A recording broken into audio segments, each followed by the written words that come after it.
like remote island that's controlled by terrorists, and then they have to like get off.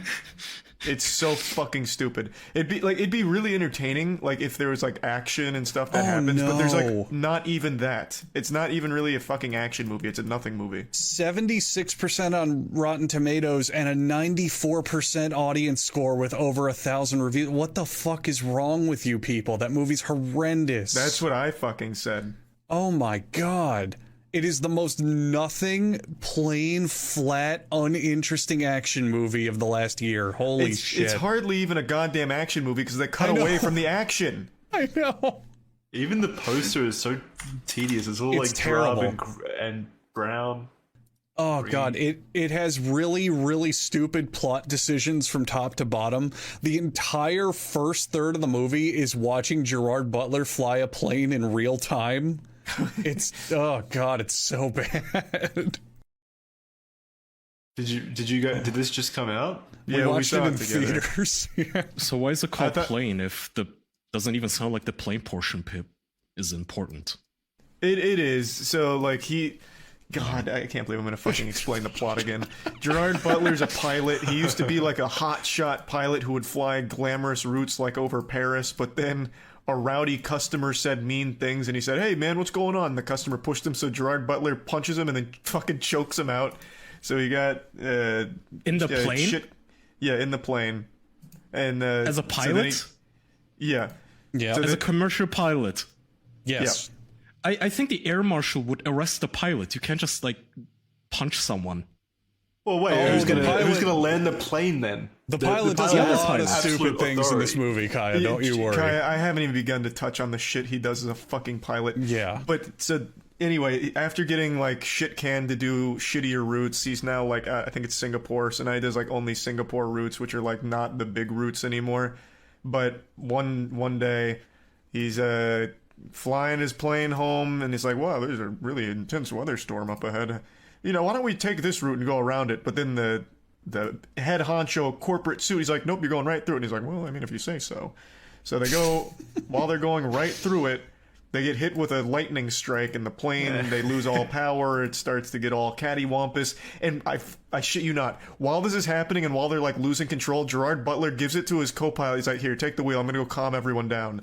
So as this thing is fucking crashing, he's like, "Don't worry, ladies and gentlemen, we're still in the air, and it's gonna start looking up soon."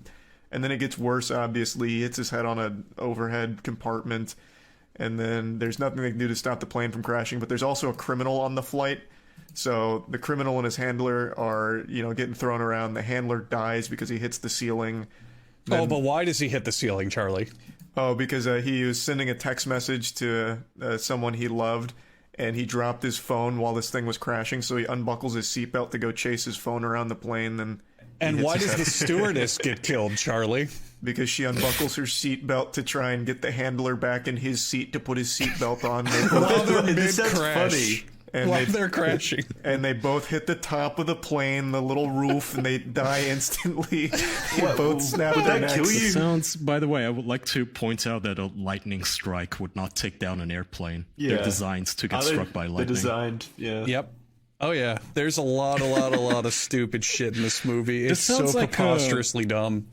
Shittier version of Flight with It is actually a. It is a much... That wasn't Denzel Washington. That was Dennis Quaid. It is a... Oh, that's Flight of the Phoenix, actually. My bad. But yeah, it is a much shittier version... Yeah, I don't know Flight. But it's a shittier version of an older movie called Flight of the Phoenix, where what happens there is they're flying over the desert, they lose control, it crashes, and then they crash right next to like a camp of bad guys who starts to like raid them. That's exactly what happens here, but without any of like the suspense or interest that Flight of the Phoenix had. So they crash on this place. It's a controlled fall. They land in the... So I remember that Gerard movie. Butler, it had Hugh Laurie. Yeah, it has Hugh Laurie. Yeah. So Gerard Butler is a strength leading man, right? He is, when he is the middle man on a screen. What, Jackson? Just action man. He's an action man. Yeah, he's an action man. So when he is leading a movie, he's like got muscles and he's like, "I'm gonna kick this guy's ass," and "Oh, I'm doing it for my family." Like he's like a Rock type, that kind of guy. Not like a dramatic actor, not a suave romance guy, whatever, but a very, very big hulking man. Gerard Butler has one fight scene in the movie against one guy and spends the rest of the entire movie just like calmly talking to people and trying to fix the plane. All the action is done by his supporting guy, the prisoner who's being extradited, and like the terrorists, and a cell of PMCs that they hire to rescue the plane passengers. So they also threw in a really lame Con Air ripoff? Kinda? Not really, but kinda.